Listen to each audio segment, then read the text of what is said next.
This podcast is not affiliated with any Grand Lodge, and the ridiculous antics and opinions of the hosts and guests are their own and should be dismissed immediately.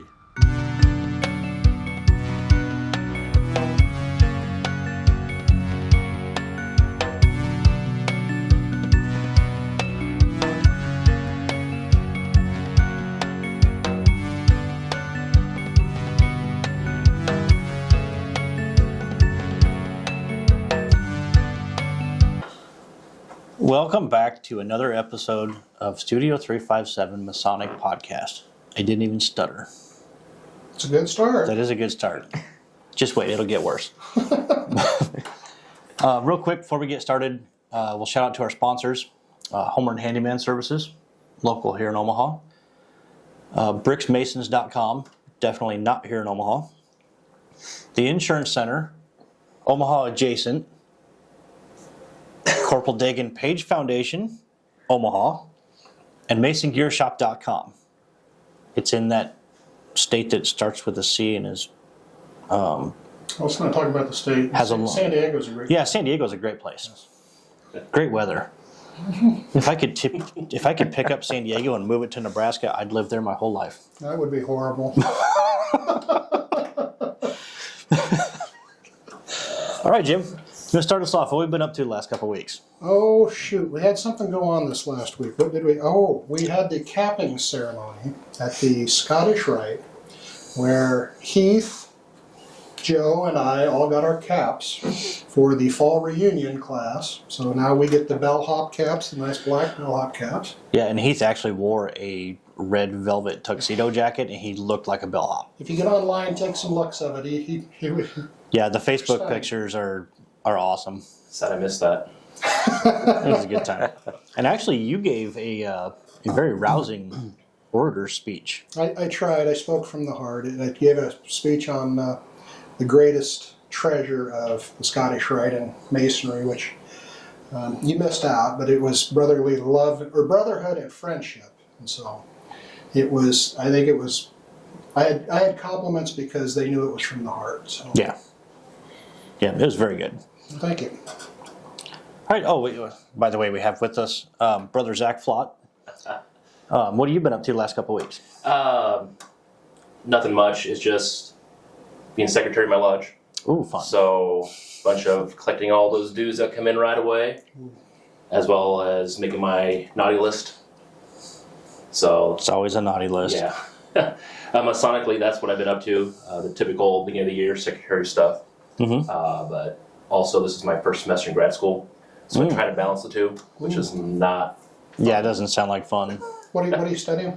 Public administration. So I'm going for a master in public administration through K-State. Very nice. So I've been up to much the same as you and Heath, except my first executive order or whatever as master of the lodge this year. I've implemented, so we meet on the first Thursday of every month. So then on the third Thursday, we're having fellowship night at the lodge. We had our first one last night, and I think there was 6 of us there. And we brought games, and we brought some snacks, but the first one was just kind of feel it out, right? So we all ended up on the second story in the lounge. We threw some money in the tip jar and had a couple drinks, and to be honest, we just did nothing. We just sat there and shot the shit for almost 2 hours.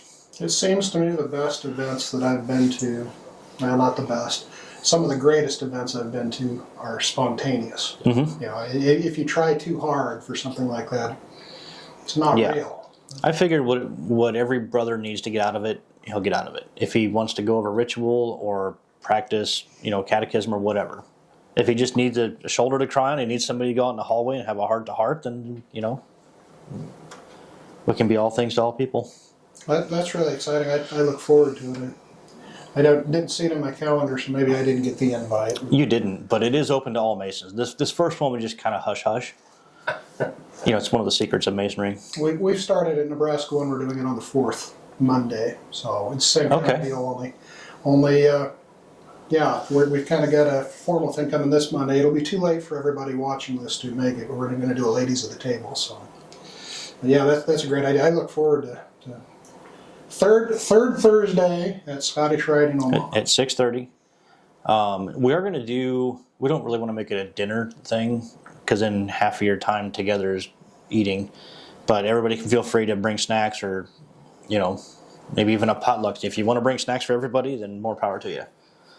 Is it just open to the brothers, or are you bringing families? We are bringing wives and children are welcome, and even acquaintances, friends. Somebody that's interested in masonry. Obviously, we're not going to be practicing ritual in front of those people, but somebody can entertain them. If you want to practice ritual, we'll go somewhere else. We'll go up to the lodge room. Very nice. Nice. What about you, Jay?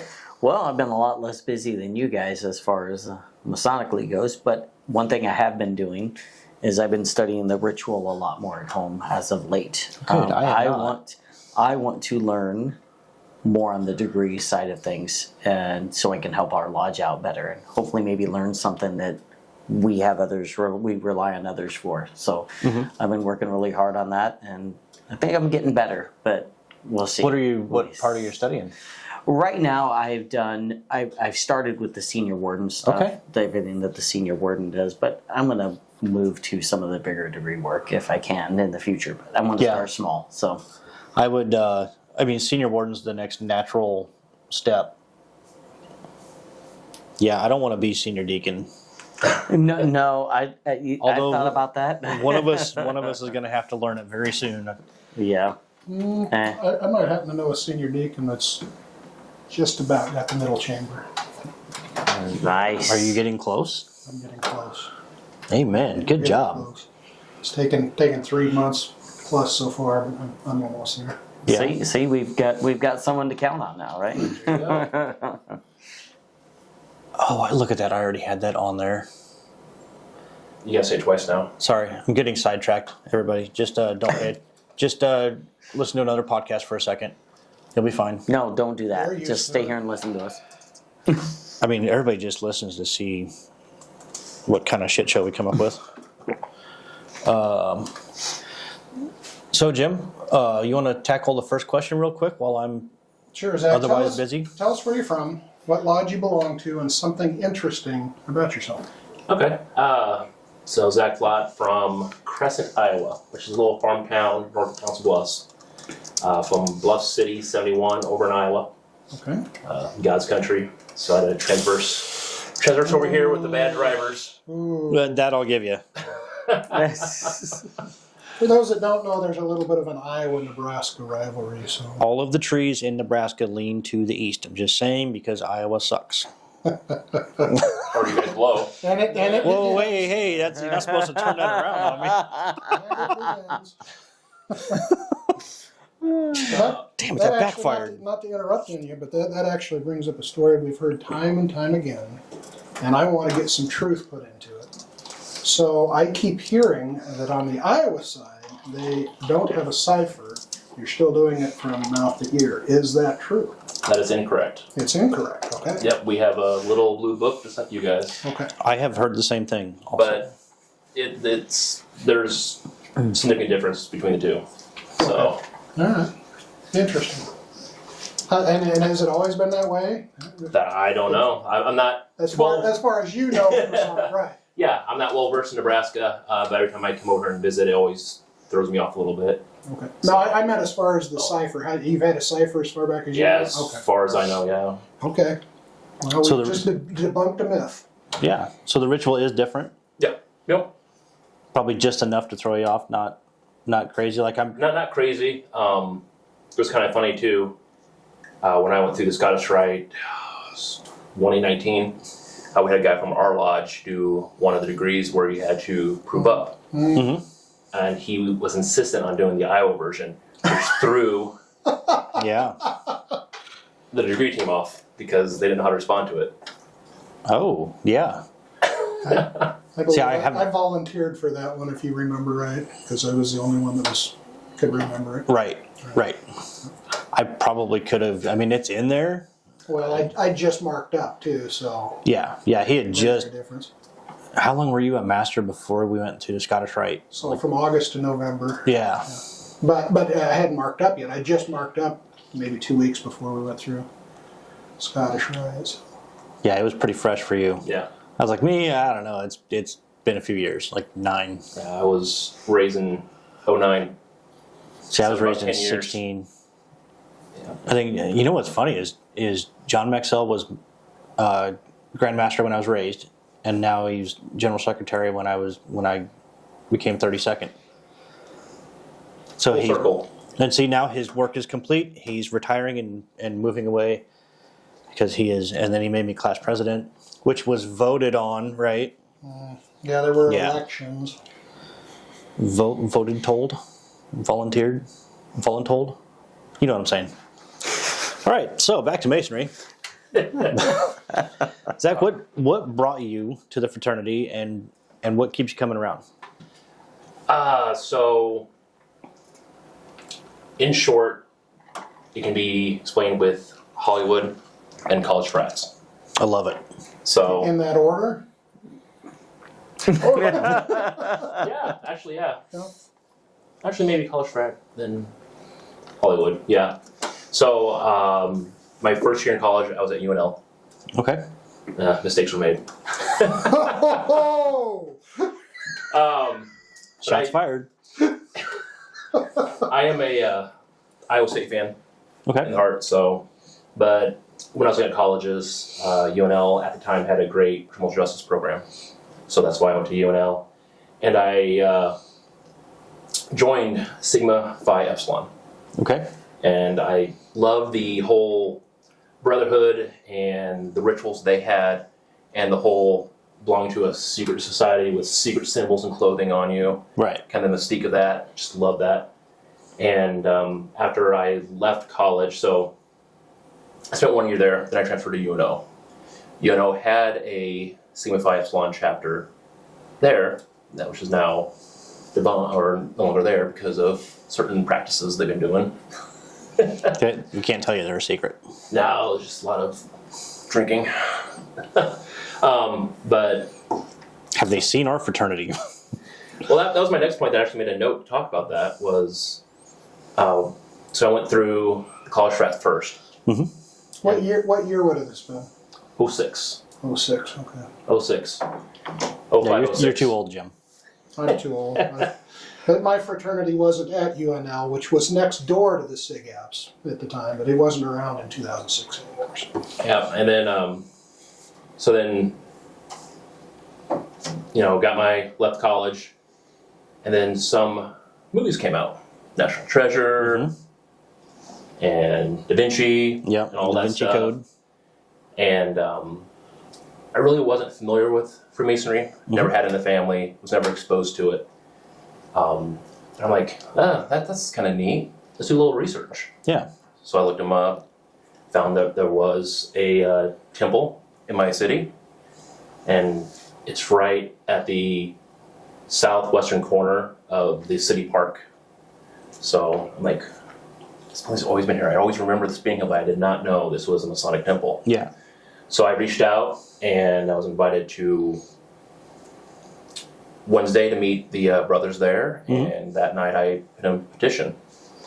And as I was going through the degrees, something very similar started happening, where most of the ritual I did in SIGEP was Masonic, which caused me to go down another rabbit hole. And my ending degree, my bachelor's, is in history. Oh. So anytime I find something historical, I kind of latch onto it and go down those rabbit holes. Right. And I found out that a lot of the origins of college frat are Masonic in nature.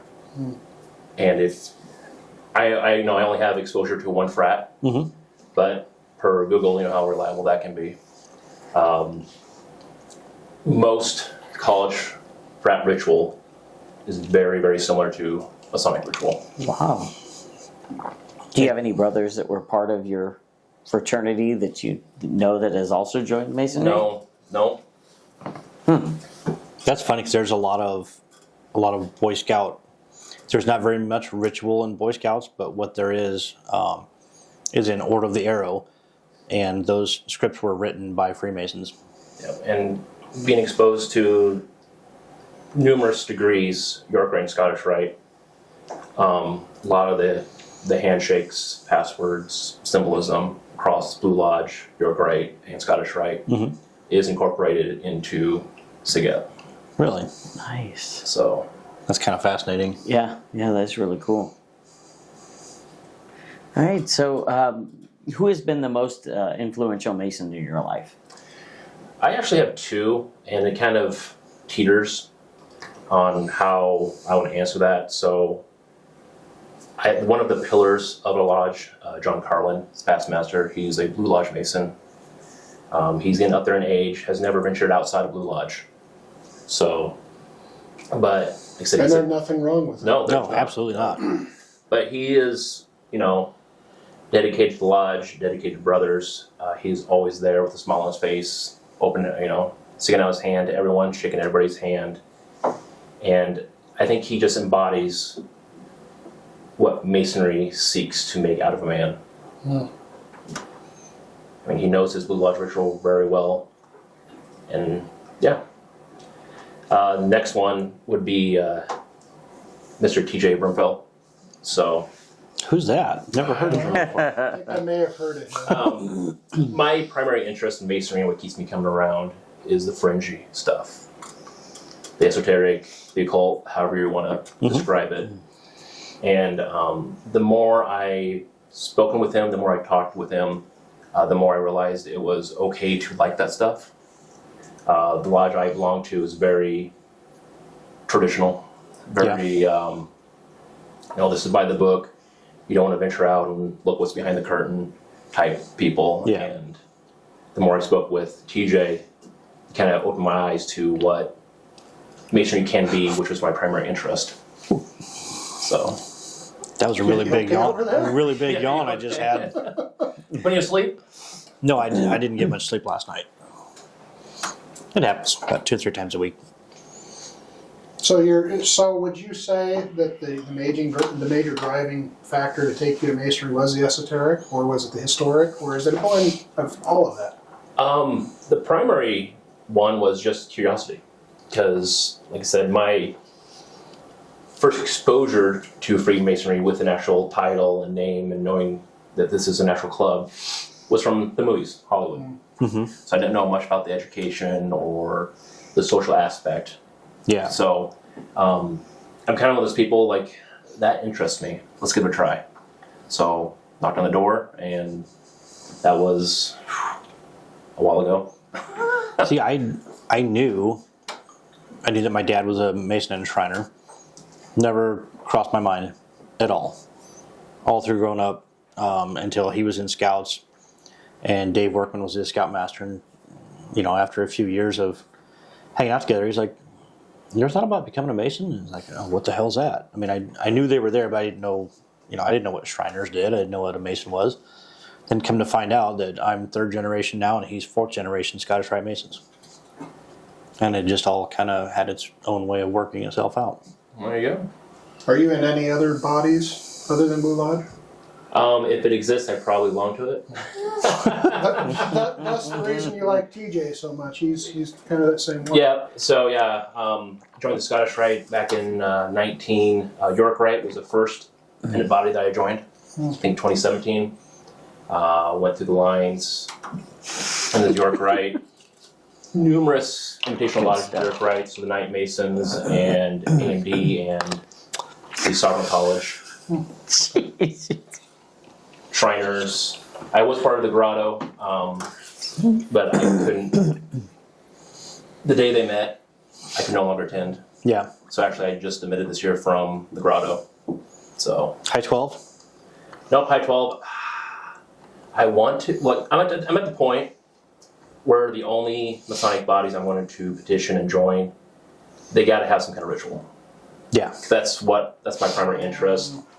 And High 12, with that being a daytime lunch club, it's going to be real hard for me coming from Council Bluffs. I work in Council Bluffs. Yeah.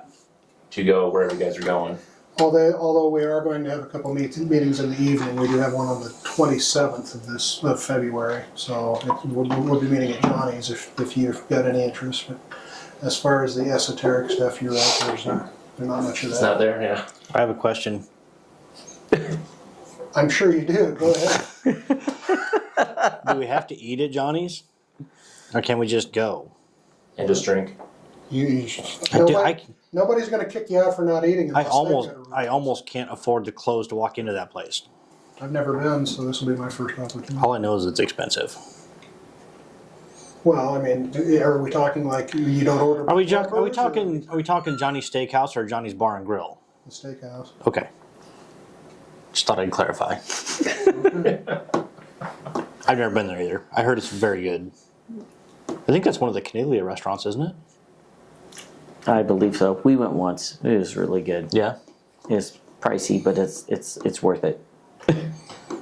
So since you're in the train business, here we go.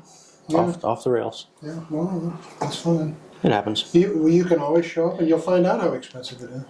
Well, I'm not even in I-12, so Well, why is that? I don't know, but we're going to blame the You guys go to dispatcher. expensive restaurants. Yeah, that's why. No, it's normally, for the lunches, it isn't like that. This is just kind of a one-time try something different kind of thing. I would join, but I'd have to ask Sean Reed if he could change the meetings to like 2:30, because I don't get off till 2. Kind of the whole point of I-12. Well, see, there's the thing. 2:30. Yeah, high 2:30. I'll make my own club, damn it. Do it. That sounds like a challenge, too. No, Hookers and blackjack. I'm in enough. What is it, hookers and blow? Yes. Wow. Wow. I don't know if that pause was that he was thinking about it. It's all. If we go off the rails, there's no one to blame except the train dispatcher. There you go. Past train dispatcher. I guess once you're a train dispatcher, you're always a train dispatcher. Mm-hmm. What do you, I might have missed, Zach. What do you do? I am a permit technician for the City of Council Bluffs. Okay. So if someone wants to build something or get a contractor's license in the city, I'm the first person they speak with. So you're from Iowa and you're in the government? Yes. Okay. Just checking. Asking for a friend, huh? Mm-hmm. Mm-hmm. But can we mention what else you do? Yeah. He's also a firefighter. I was waiting Yep. for that answer. Yeah. So Not that I said I guess my side job is I went to Crescent Fire Department. Just got promoted to fire captain. So Nice. my primary responsibility now is training, and that's why I've been a little twitchy for the past month because I've been trying to balance work, grad school, my Masonic obligations as secretary, and fire instructor school. So last weekend I was able to complete the class and to test for my fire instructor certification with the state, which I did pass. Outstanding. Now I just have to have 24 hours of observed teaching. So, No sweat. You're on the downhill slide. oh yeah. So with that, every Wednesday, they already shoved me into a fire school. So I'm teaching Fire 1 every Wednesday now for the next 20-ish weeks. Which that's fun because it lands on my Masonic night, my Elijah night. But I have backup. I have a assistant secretary who's going to sit in for me for half a year. Yeah. So that's good. But that keeps me busy. My department runs about 400 calls a year. That's pretty hefty. I average probably about 30 to 40% of that, and I've been doing it since 2017, and I'm pretty consistent on my response. Do you have a response requirement for your department? Like you have to meet so many Yep. calls? Yep. So every year we'll do a 6-month breakdown in June, and then we'll do the full year, and you're supposed to be at 10%. So Okay. if you make about 40 calls, then you stay on the department. Yeah. So having worked a job where you're on call or you're not necessarily sure what the hours are, what would you suggest to people? Is it something that's doable as far as balancing between that and your Masonic obligations and your family obligations, your school? Is that something that's doable? Is that something that that should not be holding them back? It is completely doable. It's just all about time management and family support. I am married and I have 2 young daughters. One's about to turn 8, one's 3. So there's huge time commitment with the younger kids. Yeah. And then my 8-year-old's starting to get into her own activities. She's starting esports. So she's all about those games. Wow. But, you know, the fire department is very similar to my Masonic Lodge. Mm-hmm. They both know family comes first. My paid job comes first. Right. And then these two. Yeah. And really understanding, we're open with each other, like, hey, both my Masonic Lodge as well as fire department, we basically just say, hey, I'm going to step back for a little bit. Or, hey, I'm going to be busy with A to take care of B. Yeah. And again, as long as you're able to meet the 10% with the fire department or come as you need Masonic Lodge, then it's whatever. So basically what you're saying is you really don't like any free time or sleep. I don't know what free time is. And I think that's part of it is that why I started grad school, because I was bored. Really? What's a hell of a thing to keep yourself occupied with? Well, I mean, it's like it was always a monkey on my back to go and get my master's. Yeah. And I was just in a spot where I'm like, you know what? I have a good amount of downtime, and I was getting hit hard with. I wasn't even looking at grad school. Mm-hmm. I was getting hit hard with Facebook ads, and I'm like, you know what? It's a sign. Mm-hmm. Wait a minute, you had time for Facebook too? Wow. Well, that's just when you shut off your brain and scroll. All right. Producer is smacking himself in the mouth that we need to take a break. He didn't really do that. I just made that part up. So we'll take a quick break. We'll hear from a sponsor or two or seven, and we'll be back. But you got to stop the camera. At Homeward Handyman Services, we pride ourselves on being honest and giving every job the attention it deserves. Owned and operated by a master mason with 2 decades of expertise in home repair. We are bonded and insured, and we carry the highest standards when it comes to taking care of your home. Whether you need a faucet changed or a light remodel, we can take care of your home improvement needs. Call Michael at 402-915-0824 today for a free estimate.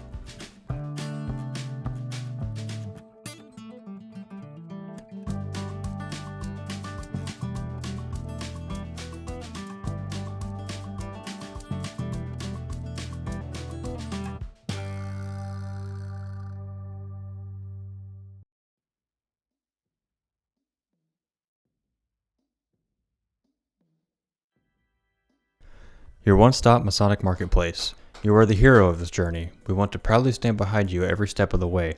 We want to enable you to go the extra mile in your Masonic travels. We want you to look your very best on every occasion. Investing in high-quality regalia shouldn't be a burden. We know you want to be better. We know you want to make a difference. We don't think you should compromise. Be your best. Visit bricksmasons.com today.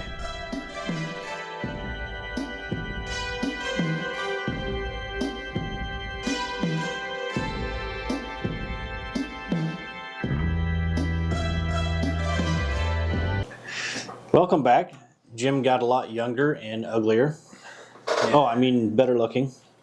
Oh no, you got it right the first time. Yeah. Got a lot more hair. He's got Yes. a lot more. Looking good, Jim. It just went north. Yeah. So anyways, Heath is back. You're actually going to hear him talk. Maybe. That's a wrap. I guess That's the cue. I guess, watching. Thanks for watching. I guess that's what we're getting out of him. Phil, if you could sit down at dinner with anyone, past or present, Masonic or not, who would it be? This one took some thinking. So, person I would really like to talk to, but given what we know about him, I think it would be difficult and awkward. I would really like to pick Nikola Tesla's brain, Ooh. but he's they said that he wasn't very sociable, and I don't think he would be up for a dinner conversation. So moving past that, I thought Teddy Roosevelt would be someone interesting to speak with. Just what I read on him, he was basically a man's man. Yeah. And I read something where anytime he had any kind of political disagreements with any kind of congressperson, he would challenge him to a boxing match in the basement of the White House. And I just can't imagine the balls on that guy. So I think he would be a real interesting person just to sit down and chat with over dinner. Yeah. And probably a glass of whiskey or something. That would be pretty amazing. Mm-hmm. Let's round robin that. What would you do? Who would you sit down with? You want a chance to think about it? Yeah, give me a moment here. What about you? You want a chance? Franklin. Ben Franklin? Yeah. I'm pretty sure that's not his quote. Yeah, But probably. you could ask him. Yeah. You gotta ask him. Yeah. I'm not going to say the quote on here. If you guys want to know the quote, you'll have to go back to episode, I don't know, it's the latter half of season 1. Yeah, I don't remember what episode it was in. It's probably episode 26-ish. No, I'm sorry. 21 maybe. Yeah. Right around there. You'll know it when you hear it. Who would I sit down with? I'm thinking Thomas Jefferson. Thomas Jefferson wasn't even a Mason, ding dong. This isn't Masonic or not. That's true. I would probably pick another Roosevelt. FDR. Just because he dug on Oak Island. He's in the know. Yep. He's got all the answers. No. I totally made that one up. I wouldn't pick him. I don't really know who I'd pick. Honestly, I'd probably pick Manly P. Hall. Yeah. He wrote so many books about Masonry without being a Mason. At such a young age. Yeah, it is. I recently listened to a show about him, and the dude gave speeches almost every day of his life up until he died. But it was kind of like they described it as like he could talk about Masonry without being a Mason, but then he eventually became a Mason, right? And then like he felt like he could get it out if he wasn't a Mason yet. Yeah. And then, then he wasn't breaking any obligations or whatever. And I've heard that also about not Albert Pike. There's another big Masonic author. Can't think of it. Whatever. Doesn't matter. What about you? I'm gonna give you 2. I'm gonna say original. The George Washington obviously would be one that I would think, but now I would thinking of today, Brad Paisley. Now here's the reason I say that. That's It's fair. because I would like to see what his insight is in the world today with inside the celebrity on Masonry. What other people's thoughts are. What the celebrity side thinks of us as Masons. Yeah, because he's pretty open about being a Shriner. Right. Yep. Which is funny, because a lot of people are open about being Shriners, but not Masons. Right. Which is kind of weird. It is, and that's kind of why we could pick his brain just to see what maybe he would open up to us. See what we could find out on that side. Yeah. What about you, Bubba? Oh, you did? He's had a very short Oh, yeah. season. Yeah, that's right. It was so short we forgot that it happened. Yeah. That's also what she said. Story of my life. I saw a shirt that I almost sent you earlier. Yeah. Something like the Little Pecker Club. I should do that. Yeah. Small gents making dents or something like that. Yeah, well, I got a question. Isn't that genetic? Yes, sir. Isn't that genetic? Sure is. Are you also asking for a friend on that question? I don't know which way to go on it. I think Jim needs a whistle. yeah.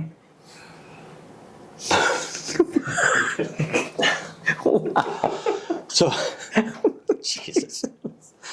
So, does your lodge do anything to keep members engaged?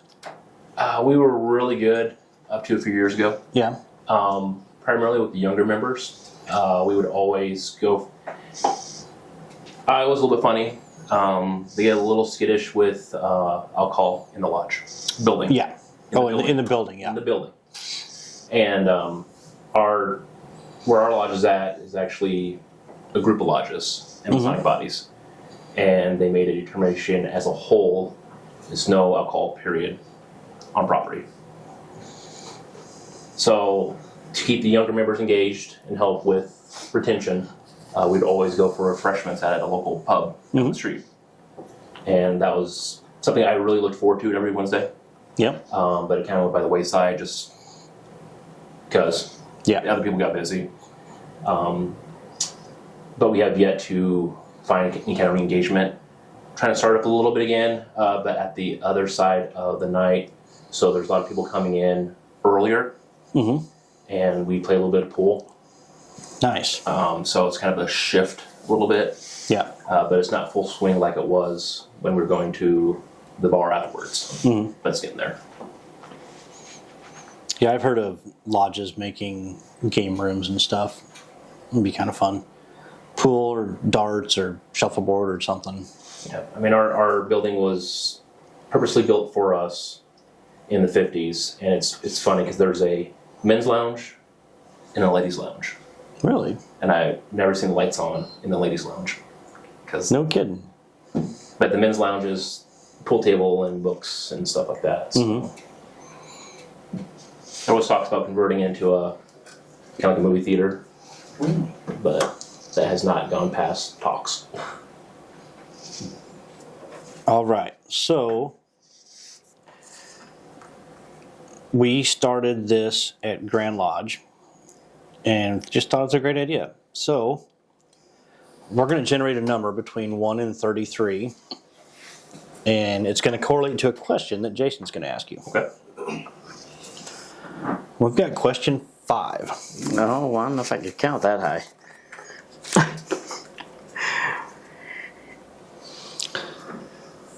Any person living or dead that you would be most excited to be their top line signer.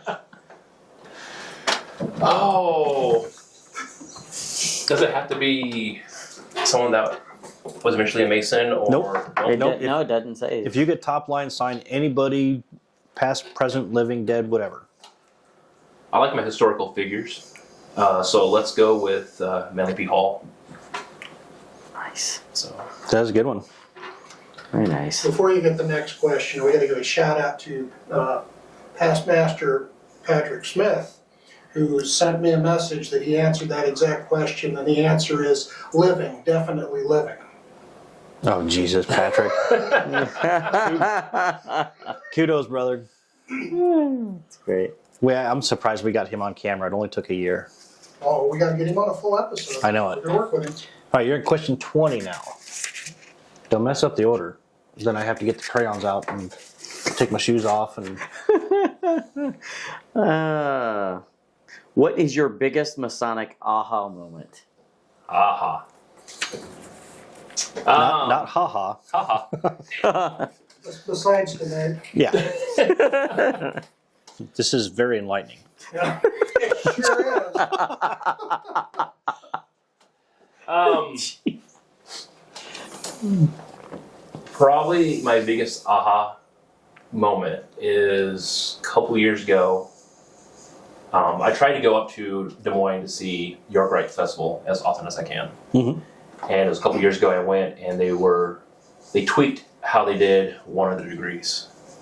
And it kind of foreshadowed and further explained the second degree better than the typical by the book ritual. Really? And it kind of made the moment when they did it. And then ever since then, I view the second degree in a totally different light, and is now one of my favorite degrees in Masonry. I'll be honest, that's probably the answer I would have looked for, is something like that, like something out of the ordinary, or something ordinary that was presented in an extraordinary way, something like that. That was a great answer. One more. We got to get a higher number. You know what? Let's do 28, whatever that one is, and then we'll jump into open discussion. 28. What does your lodge have that no other lodge has? And don't say you.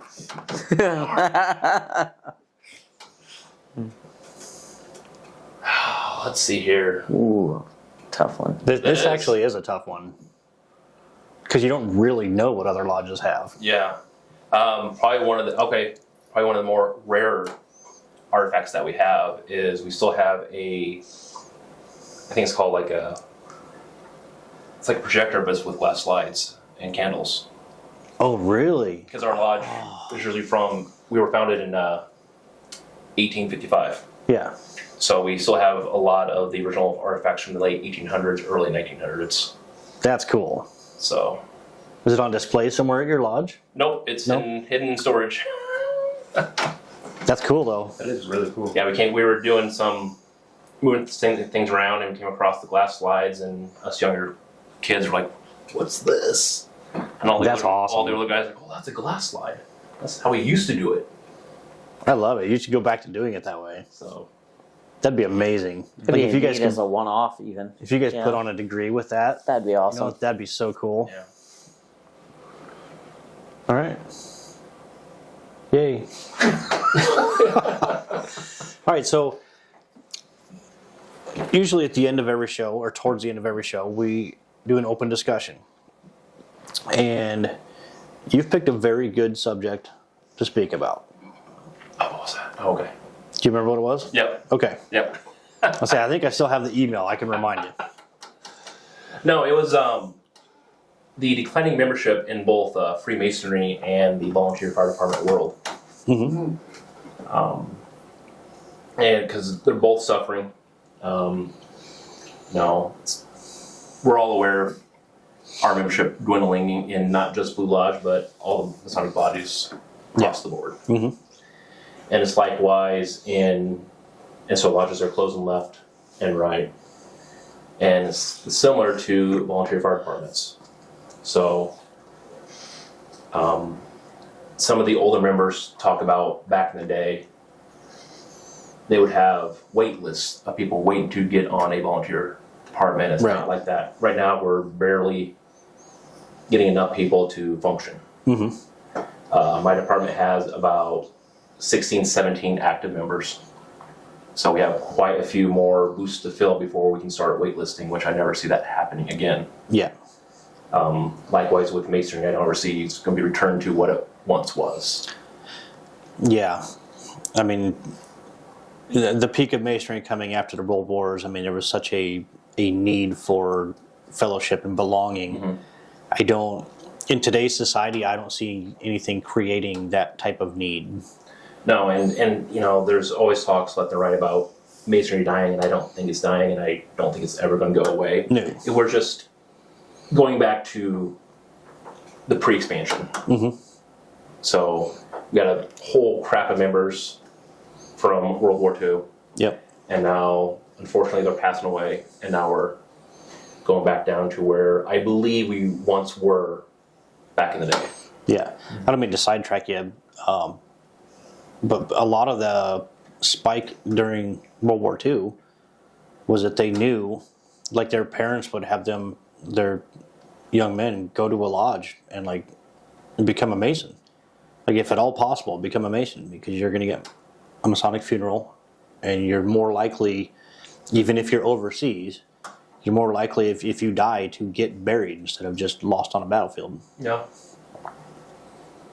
It's an interesting theory that I had never thought of before. I saw it on the thought Googles. about it. That's the day you saw it on the Googles. Yeah. Well, I mean, it makes sense, because if you read historical texts of Masonry and warfare, you always hear about both sides in the Revolutionary War. The Americans and the British, as soon as they find out that they're both brothers, stuff happens. Yeah. Same with World War I, World War II. As soon as both sides found out they're brothers, stuff happens. So. And I believe that Davy Crockett didn't die at the Alamo. Santa Anna was a Mason. So was Davy Crockett. It's an interesting conspiracy theory you started. Maybe we'll have a show on it someday. Nice. We have any descendants of Santa Anna that can answer that? Or Davy Crockett? I'd be fine with just getting Glenn Jacobs on the show. He was Kane. The Me wrestler. too. I would be too. Yeah, or Shaq. But I'm a wrestling nerd, so that I'm not, but he's just a cool guy. he is a very good dude. And who's the NASCAR driver? I just lost his name. I don't know. I don't know. Back Shaq. To, We could back get. to your subject, though. Yeah, I'm curious, yeah. When you say there's a decline in both of those bodies, do you believe it's for the same reasons? Are there similarities? I do. So in both masonry and volunteer department, there is a certain age group, a certain generation that's missing. And it's what my parents would belong to. So, so you have these really old individuals, and then you have a bunch of millennials. And not a whole lot of Gen Zers yet in both masonry and the fire department. So I think that's part of it, is that from my own perspective, there's a whole generation that were not out to join things or join secret clubs. And I think that's part of the reason for the decline. The second one is it's a different world than it was in the 50s and 60s. Yeah. Oh yeah. So not only with, the men are more engaged in raising the family with their kids than years past, as well as, no, my brain just stopped working. Well, like the women are more engaged too. Yeah, There's everyone's more engaged. Yeah. There's no more stay-at-home moms. Yep. Well, there are a few, but you know what I mean. Yeah, and that brought that up. There's 2-income households. So once the man comes in or gets off work, he can't always go out to lodge. He has to handle the stuff at home. Yeah. And then on top of that, with the volunteer fire department, year after year, there's more requirements and trainings that required. Back in the day, when I talked to the older members, how they had wait lists of people waiting to join. All you gotta do is just sign a piece of paper, the department, here's your helmet, go. Now you have to be firefighter 1 before you're even allowed to go in a burning building. Yeah. That's a class I'm teaching right now, and it's a 105-hour course. Wow. So you're expecting people to, especially the young kids, Right. with young families, to take time away from their families, their jobs, to take a college course, basically a semester-long course. Yeah. On top of that, you have your EMT, which is a semester in itself. And then the higher level of fire certifications were additional class times. Yeah. And then Well, you have to take training, you got to get your CEUs. So I have to get, between fire and EMS, between 40 to 60 CEUs every 2 years. Jeez, I gotta Keep my certifications. do 26, and I think that's enough. Let alone 40. By the way, I really Jeez. blame our parents, Jim. It's the baby boomer parents that did a horrible job. Because us Gen Xers, we got kicked out of the house in the morning. We fended for ourselves all day. We foraged for our own food. We walked to school uphill both ways in 10 feet of snow. And we came home when streetlights came on. You forgot without any shoes. Or when Dad whistled. It's an interesting question I'd have again for you, Zach, because when you pointed out that you've got the old guys and then you've got these millennials, what's bringing the millennials in? I have no idea. I'm not a millennial. Oh, yeah, you're Gen Z, aren't you? Never mind. Oh, that makes me feel old. I can feel the gray. Yeah, Jim and I can too. I was going to say, we're Gen X, we don't feel anything, so We have no we have feelings. no feelings. Sadly, I'm a Gen Z. But So they always say that millennials are a little more in tune and accepting of others, and will kind of want to make an impact. Yeah. And I do believe that, yet I don't believe that, because I also see a lot of selfishness with millennials. Yeah. But those that do want to help do join, because they know they can't do it themselves. And that's another thing that's pretty good with millennials, is they're not afraid to ask for help. Right. So it's like, okay, if I don't make a difference, I got to join A, B, and C, which I have done. Mm-hmm. So I like it. Yeah, I think there's a lot of membership in general. I think is a tough subject for almost any organization. especially, I mean, Iowa, Nebraska is so similar. They say that about 80% of all volunteer departments within the U.S. are volunteer. But in Iowa, that's 94% are volunteer based. Oh, wow. And since Iowa is so Smokes. similar to Nebraska, I'm assuming Mm-hmm. it's similar. Well, I know Gretna's volunteer, Blair. but they like My Gretna. buddy Opie's the captain there. I think Gretna and Bellevue, they're paid volunteer. I think Bellevue's transitioning to full paid. Are they full paid? Yep. I guess it was a long time ago when I knew somebody that was volunteer paid. It happens. They get old. And unfortunately, neither Freemasonry or the volunteer departments have an answer. Otherwise, Yeah. it will be fixed. So, Well, we aim to fix it on this show, and we're not going to. We fix all the issues here. ground But zero. we'll try. You don't know if you don't try, right? He's a regular Phil Donahue, aren't you? Well, it's like this fellowship night that I'm trying to get going at Lodge. You don't know if it's going to work until you see if it's going to work. I'm looking forward to going. We had a fair turnout last night. Yeah. Oh, on that note, hey, Beehive Lodge is having fellowship nights the third Thursday of every month at 6:30 at the Scottish Rite. Really?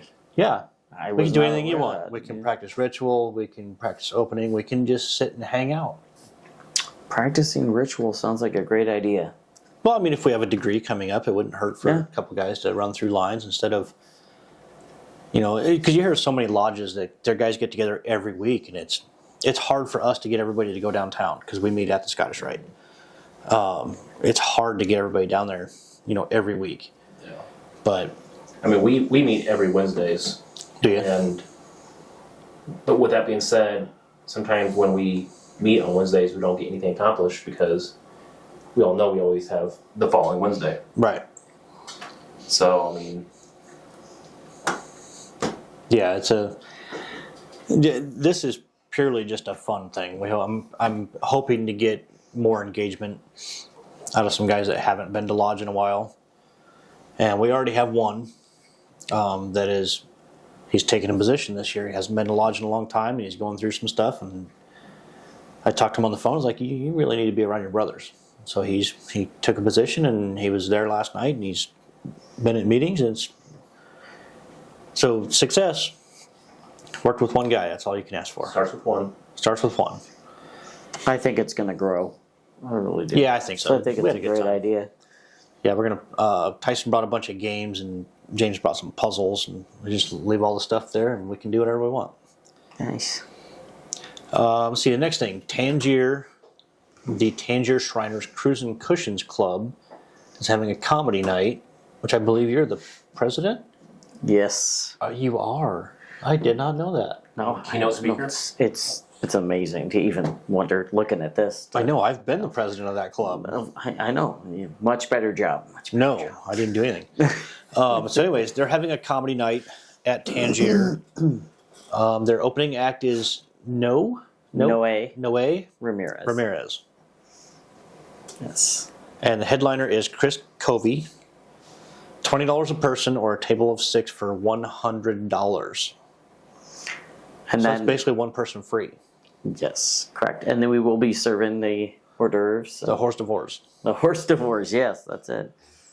At this point, chicken wings and little smokies, I think is Hell the yeah. idea. So be included in your ticket price.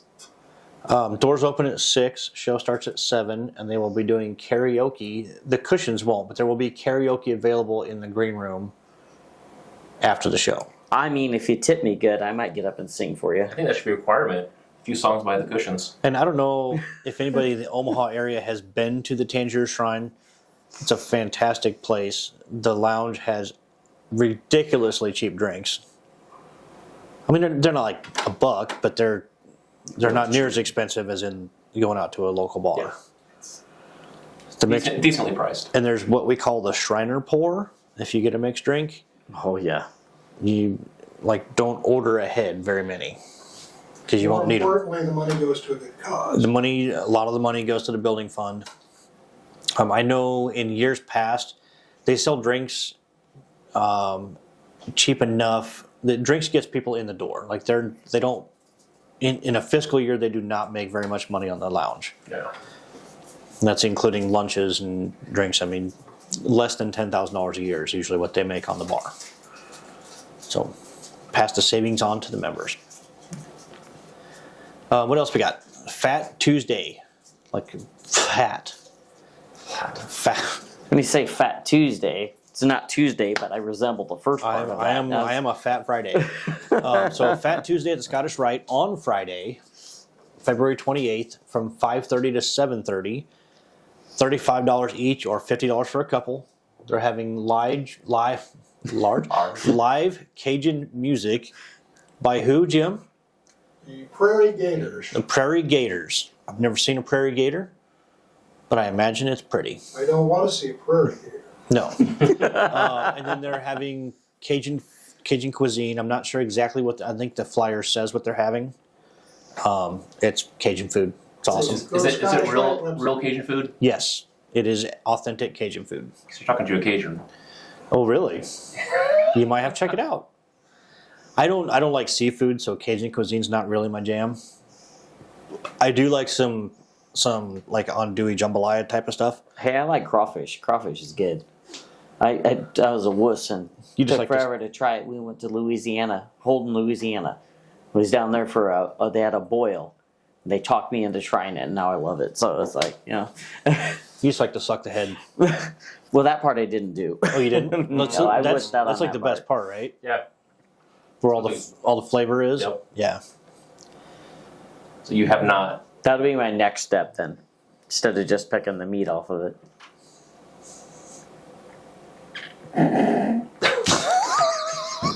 He's got a comment to say. No, I'm not. I can see it stewing over there. It was on the tee. I could have swung for the fences, man, but I didn't. Dead. Oh, we're running out of time. I only have one more. Relax. How much time I got?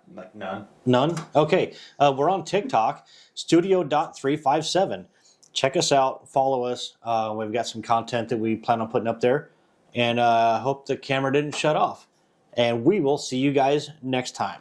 Thanks for watching and we're listening.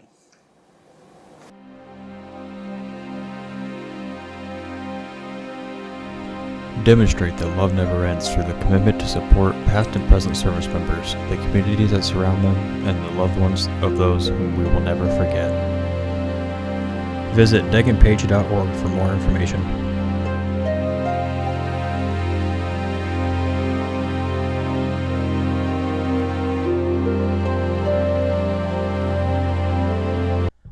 When it comes to something as important as insurance, it's imperative that you work with an agency who has an in-depth knowledge of multiple insurance products, companies, and guidelines, not just one.